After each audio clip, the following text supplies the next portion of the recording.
좋아요, 구독. 인베스팅 코리아 이동훈 수석 연구원님과 화상으로 연결해 봅니다. 연구원님 안녕하십니까? 네, 안녕하십니까. 네, 반갑습니다. 국내 증시 이슈들 자세하게 분석해주고 계시는데요. 첫 번째 이슈는 러시아 우크라이나 전쟁이 장기화되고 있는 가운데 사료 테마주 움직이는 부분들 배경을 좀 분석해 주신다고요? 네, 어제 재미없는 우리나라 증시에서 사료 관련주도 상승하는 모습이 오전에 조금 보였습니다. 그 사료 관련주 한번 살펴보면요. 러시아의 연말 총 공격설 등의 사료 테마가 상승을 했습니다. 최근 외신에 따르면 우크라이나 대통령 고문이 서면 인터뷰에서 러시아가 자국 내 정치적 반발을 줄이기 위해 올겨울 대규모 공격을 단행할 가능성에 대비하고 있다라고 어제 그런 이슈가 좀 뜨거웠죠. 이에 러시아가 2차 세계대전에서 소련이 사용한 전술과 유사한 대규모 보병 공격 계획을 세우면서 20만 명의 징집병을 훈련하고 있다라는 내용도 언급한 것으로 알려졌습니다. 또한 지난 18일에 푸틴 대통령이 이번 주 중대 발표를 할 예정이라는 보도도 이어졌는데요. 푸틴이 국방부 확대 회의를 주재하면서 러시아의 경계 체제를 총동원 전시 체제로 개편할 수 있다는 소식이 전해졌었고요. 이어 러시아가 내년 봄까지 대규모 지상군을 앞세워서 지난 4월 철군했던 우크라이나 수도 키이우의 재점령을 시도할 것이다라는 전망도 나오고 있는 것으로 알려져 있습니다. 어제 저녁에 이 중대 발표와 관련해서 독일의 통신은 한 통신 매체에서 푸틴 중대 발표에 담길 내용을 전달하기도 했습니다. 그 내용으로는 러시아의 미국식 핵무기 선제 타격과 벨라루스 참전, 그리고 러시아의 전면적 전시체제 선언이 유력하게 거론되고 있다고 합니다. 푸틴 대통령이 극히 이례적으로 벨라루스로 직접 날아갔다는 점도 의미심장한 모습인데요. 그동안 주로 러시아를 만났지만 개전 이래 러시아에서 만났던 푸틴이 처음으로 벨라루스를 방문했다는 점, 지난 한 달간 러시아의 벨라루스가 우크라이나 인근 국경에서 일련의 군사훈련을 가진 것을 두면서 곧 전투에 돌입할 것이라는 분석 또한 나오고 있습니다. 푸틴 대통령이 벨라루스를 찾은 이유와 이 목적이 러시아가 예고한 중대 발표와 관련이 됐을 가능성이 있다라고 점쳐지고 있는데요. 전쟁 이슈로 인한 주가가 밀리는 상황, 거기에 지금 수남의 장세가 소멸된 상황이죠. 테마적 섹터 흐름이 보여질 때 또한 사료 관련주가 상승하는 모습 계속 보이는 거를 여러 차례 보셨을 겁니다. 다만 오늘 같은 시장 상황에서는 푸틴의 우크라 총공격 예상이라는 이런 이슈가 강했던 시장 상황이기 때문에 당분간 지금 같은 하락장에서는 이 사료 관련주가 또 상승하는 이슈가 이어질 수 있는 또 개별적 장세의 흐름으로 보여진다라고 말씀을 드릴 수 있겠고요. 이 같은 소식에 어제 미래생명자원, 한탑, 고려산업, 대주산업 등 사료 테마가 오랜만에 상승하는 모습을 보였죠. 사료 관련주의 주가 흐름, 푸틴의 발언 주의 깊게 보시되 어제와 같은 시장 상황 또는 러우 전쟁 종료 시점에서만 또 움직일 수 있으므로 사료 관련주는 시장 상황에 맞게 대응하시기 바라겠습니다. 네, 러시아 우크라이나 전쟁이 장기화되면서 곡물주 테마적으로 움직이고 있는 부분들 자세하게 내용을 짚어주셨습니다. 첫 번째 이슈 여러분들 이렇게 정리해 보도록 하고요. 두 번째 이슈로 넘어가 보도록 하겠습니다. 어제 월가를 포함해서 전 세계 이제 시장이 집중했던 부분, 일본이 이 깜짝으로 금리 인상을 시사했던 부분이었습니다. 관련돼서 실질적인 금리 인상 결정이 아니냐 하면서 시장이 전반적으로 충격을 받는 모습이었는데 자세한 내용 짚어주신다고요. 네, 어제 우리 증시 중간에 갑자기 나스닥이 폭락을 하는 모습이 보여져서 어떤 이유인가 저희 전문가들도 굉장히 궁금했었던 상황이었었는데 역시나 일본 문제였죠. 일본 은행의 서프라이즈 완화 축소 관련 언급해 보겠습니다. 일본 중앙은행이 22일 장기금리 상한을 높이면서 사실상 금리 인상을 단행했습니다.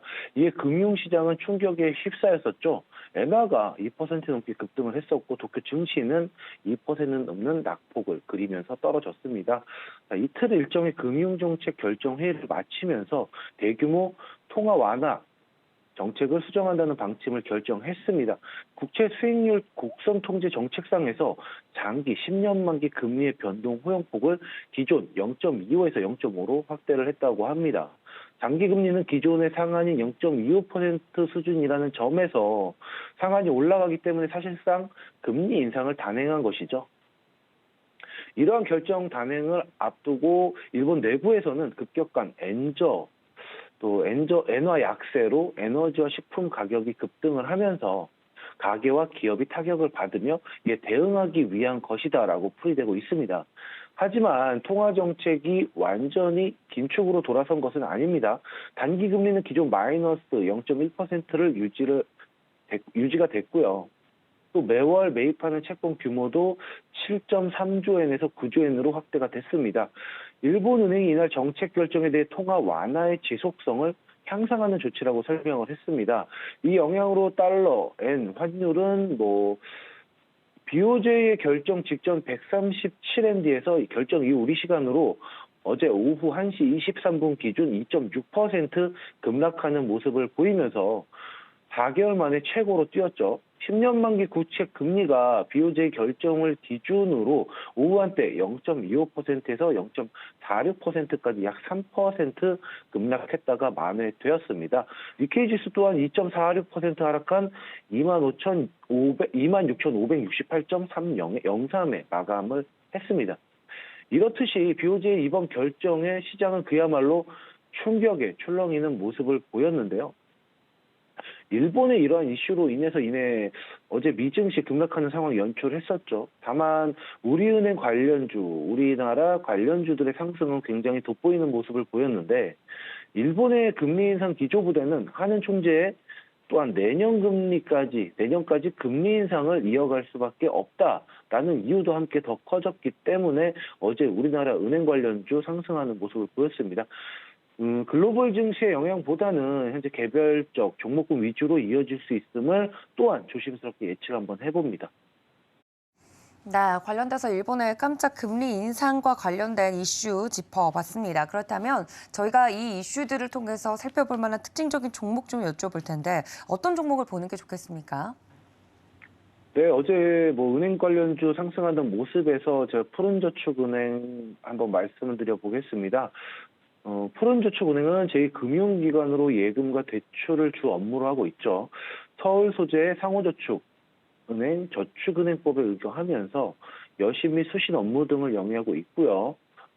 지점수는 신사, 종로, 도곡, 신도림, 마포 지점 등으로 한 5개 지금 지점을 운영을 하고 있는데 오늘 푸른저축은행을 제가 추천드리는 이유는 언급해드렸던 두 번째 이슈에서 은행 관련주들의 상승이 이어졌기 때문입니다. 특히나 이 푸른저축은행의 상승세는 올해 이어진 금리 인상과 내년도 경기 침체 우려가 이어지겠다라는 우려감 때문에 상승하는 모습인데요. 거기에 코로나로 인한 대출 원금 상환일이 다가오는 만큼 내년도 실적에 영향을 줄 것이다라고 보여지고 있습니다. 푸른저축은행 주가가 강한 상승을 보였었는데 전거래일 17.13% 오르면서 14,700원에 거래를 마감했습니다. 주가가 박스권에서 벗어나면서 상승 전환 시도를 하고 있는 모양새를 보이고요. 기관은 지금 10거래일 중 강한 매수 강도를 보이고 있습니다.